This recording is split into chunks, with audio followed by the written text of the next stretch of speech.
Let's take, for instance, if you're an importer, a U.S. company importing from China, and you have $100,000 worth of product on container ships crossing the Pacific Ocean right now, the cost of those products is going to double. So you're going to have to come up with an extra $100,000 or more to pay for that. Now that is going to send shock waves through small businesses, and it's going to create all sorts of problems.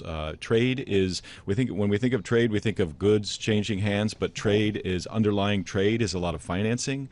That importer of $100,000 is going to have to go to his or her bank and say, I'm going to need some more collateral for this, and that's going to ripple across every company that does business across borders. So we're talking about a tariff level that no one expected. Trump had threatened 60% tariffs on China. We're well above 60, and we're back to talking about a full decoupling of one of the biggest trade relationships in the world. The U.S.-China relationship is $500-600 billion. A lot of it coming in the direction of the U.S.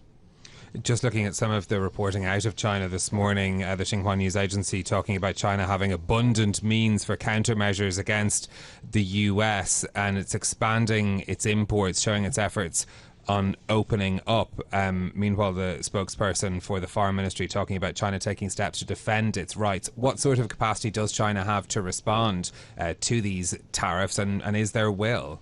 Yeah, well, this is the big gamble that Trump is taking. He's saying, look, we're the biggest customer of everyone's products in the world, especially big exporters like China. But China has some punches to pull itself. We talked about Elon Musk and Peter Navarro going at it publicly. Elon Musk has a gigafactory in China that's worth a couple $2 billion. Now he's invested in China. So if Chinese officials wanted to get nasty with this, they could go after Tesla. We will see what happens. China has not retaliated as of this moment, but they have in the past, recently, waited until just before U.S. markets open to announce their retaliation for maximum impact, to further cause disruption in the financial markets, which don't really need much help with disruption this morning. Yeah, China could take on Tesla, they could take on Apple, they could take on Boeing, Qualcomm. The list goes on, and we've seen that they're not afraid to take down a company, even if it employs tens of thousands of people in China, if it serves a greater purpose for the nation.